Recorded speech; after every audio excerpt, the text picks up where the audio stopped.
எப்படி ஜீப்ரா தன் கோடுகளை கண்டுபிடித்தது? விரிவான வெயிலால் ஒளிரும் சவன்னாவில் ஜாரா என்ற சிறிய ஜீப்ரா முழுவதும் வெள்ளையாக பிறந்தது. கோடுகள் இல்லை, வடிவங்கள் இல்லை. தலை முதல் வால் வரை வெள்ளை மயிர் மட்டுமே. மற்ற ஜீப்ராக்கள் கிசுகிசுத்தன. அவளது கோடுகள் எங்கே?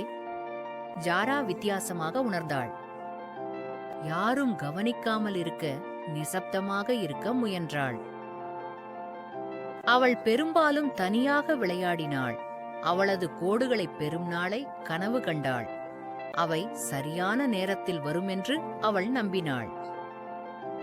ஒரு பிற்பகல் புல்வெளியில் ஒரு அழுகை ஒலித்தது. ஒரு குட்டி கசால் சிங்கத்தின் குகைக்கு அருகிலுள்ள முள்ளான புதரில் விழுந்தது.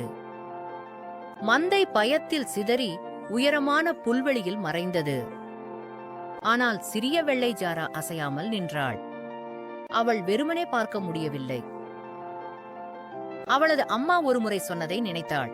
உங்கள் இதயம் தைரியமாக இருக்கும்போது உண்மையான நிறங்கள் வெளிப்படும். அமைதியாக அவள் புல்வெளியில் ஊர்ந்து கசாலை அடைந்தாள். மெதுவாக அவள் முள்ளை கடித்து குட்டியை விடுவித்தாள். திடீரென ஜாராவைச் சுற்றி ஒரு பொன்னான ஒளி மின்னியது. அவள் ஓடத் திரும்பியபோது சிங்கத்தின் கர்ஜனை ஒலிக்க அவள் பாதுகாப்பாக மந்தைக்கு திரும்பினாள். அவர்கள் ஜாராவை பார்த்தபோது மந்தை வியப்புடன் மூச்சுவிட்டது. மின்னும் கருப்பு கோடுகள் இப்போது அவளது வெள்ளை தோலின் மீது நடனமாடின. அவளது தைரியம், அவளது உண்மையான தன்மையை அனைவரும் காண்பதற்காக வர்ணித்தது. அதன் பிறகு ஜாரா அவளது கோடுகளை பெருமையுடன் அணிந்தாள். ஒவ்வொன்றும் அன்புடன் சம்பாதிக்கப்பட்டது. முடிவு. கதையின் நெறிமுறை.